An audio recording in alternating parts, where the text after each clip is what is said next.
बात आज की चैनल के कार्यक्रम आर पार में मैं सुरेंद्र चतुर्वेदी आपका स्वागत करता हूं। क्या CAA का स्वागत किया जाना चाहिए? क्या यह कानून किसी मजहब के विरोध में है? क्या घुसपैठियों को खदेड़ना जरूरी नहीं? क्या सताए हुए भारतीयों को नागरिकता देना न्याय संगत नहीं? दोस्तों, वही हुआ जो होना तय था। होने की पूर्व घोषणा भी कर दी गई थी। बस होने के समय और नियत पर बहस होनी है। भारत में CAA का नोटिफिकेशन जारी होने से देश भर में बहस के सारे खिड़की दरवाजे और रोशनदान खुल गए हैं। अध्यादेश भले ही चुनाव बाद लागू हो, लेकिन मामला चूल्हे पर चढ़ा तो दिया ही गया है। CAA पर बहस होना लाजमी है। भाजपा भी यही चाहती है। जितना विरोध होगा उसका फायदा होगा। राम मंदिर के बाद भाजपा का यह दूसरा मास्टर स्ट्रोक है। जिस तरह विधानसभा के चुनावों में भाजपा को राम मंदिर निर्माण ने कंधे पर बैठाया, उसी तरह इस बार विरोध में उठाए गए हर कदम से भाजपा को वोटों में भारी इजाफा होगा। CAA का अंडा मुर्गी 4 साल से तस्वीर के पीछे छुपाकर सो रही थी। अब अंडे के फूटने और उसमें से चूजे निकलने का समय आ गया है। तंदुरुस्त चूजा निकल आया है। 400 के पार जाने के लिए जितना पार्टी कर सकती है कर रही है। देखिए ना, देश को कांग्रेस से मुक्त करने के लिए कितने सकारात्मक प्रयास किए जा रहे हैं। कांग्रेसी नेताओं को बिना उनके दाग देखे भाजपा में सनातनी पट्टे पहनाए जा रहे हैं। कितना बड़ा दिल है भाजपा का कि नकारा सिद्ध हो चुके नेताओं को बड़े सम्मान से गले लगाया जा रहा है। उनको जब कांग्रेस टिकट देने लायक नहीं समझ रही, तब भाजपा टिकट दे रही है।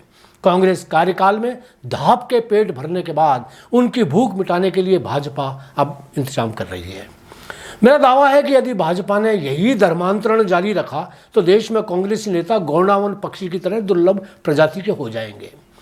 मैंने कभी एक किंवदंती सुनी थी, घर की दीवार गिर जाए पर पड़ोसी की बकरी मरनी चाहिए। भाजपा में समर्पित कार्यकर्ताओं की भले ही कितनी भी मट्टी पलीत हो जाए, मगर कांग्रेसी मवेशियों का झुंड उनके बाड़े में आ जाना चाहिए। जमकर आ रहा है और सम्मान भी पा रहा है।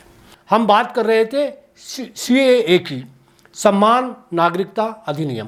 इस अधिनियम से अनावश्यक रूप से मुस्लिम वर्ग भयाक्रांत हो रहा है। ऐसी कोई बात इस कानून में है ही नहीं जो भारत में रहने वाले मुस्लिम वर्ग की जीवन शैली पर प्रभाव डाल रहा हो। सच देखा जाए तो यह कानून बड़ी चतुराई से बनाया गया है। इस कानून में हमको सिर्फ भय नजर आ रहा है और सियासत चाहती भी है कि भय इतना तेजी से प्रभावी हो कि देश 2 समुदायों में एकीकृत हो जाए। अल्पसंख्यक और बहुसंख्यक 2 वर्ग में मतदाताओं का विभाजन हो जाए। कमाल की बात तो यह है कि दोनों ही समुदाय के नेता इस विभाजन को बढ़ाने में लगे हुए हैं।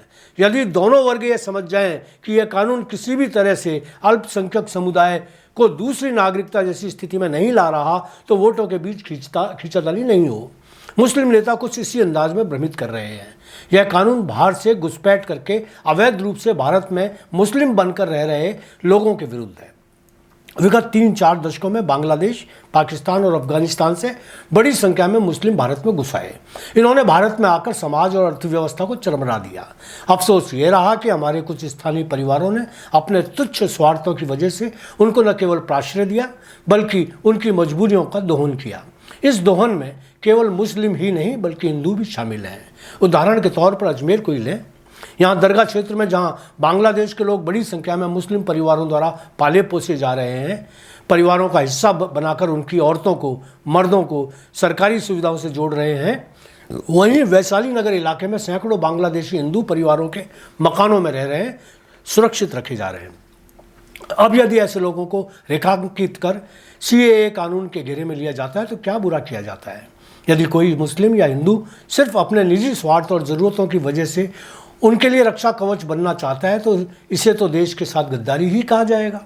इस कानून का दूसरा पक्ष है बाहर से अपनी जान बचाकर भारत आने वाले लोगों को देश की नागरिकता देना। बांग्लादेश, पाकिस्तान, अफगानिस्तान या अन्य देशों में भारतीयों के साथ ज़बरदस्त अत्याचार किए जा रहे हैं। वर्ग विशेष के लोग उनको अपने मुल्क का हिस्सा ही नहीं मानते। उनको दोहम मानकर उन पर जुल्म और सितम ढाते हैं, उन पर धर्म बदलने का दबाव बनाते हैं, उनकी बहू बेटियों को धर्म बदलवाकर अपनी हवस मिटाने के लिए इस्तेमाल करते हैं। ऐसे लोग यदि जान बचाने के लिए भारत आ जाते हैं तो उनको हम घुसपैठी नहीं कह सकते। CAA इन लोगों को भारतीय नागरिक होने का समर्थन करता है। इसका तो हर हिंदू मुसलमान को स्वागत करना चाहिए। CAA का कानून का हवा खड़ा करने की जगह इसका हर तरफ स्वागत किया जाना चाहिए। लेकिन ऐसा नहीं होगा। यह इस कानून का दूसरा पक्ष है। दोनों तरफ के सियासती लोग जब तक हुआ खड़ा नहीं करेंगे, खून खराबा नहीं होगा, दोनों समुदाय केंद्रीकृत कैसे होंगे, कैसे सियासत 400 के पार जा सकेगी। दोस्तों, सीएए पर बहस होना लाजमी है। आमजन को सीएए के बारे में जानकारी होना जरूरी है, इसलिए बात आज की चैनल पर कल शाम 7:15 पर जाने माने शिक्षाविद हनुमान सिंह राठौड़ इस मुद्दे पर मेरे साथ होंगे। धन्यवाद।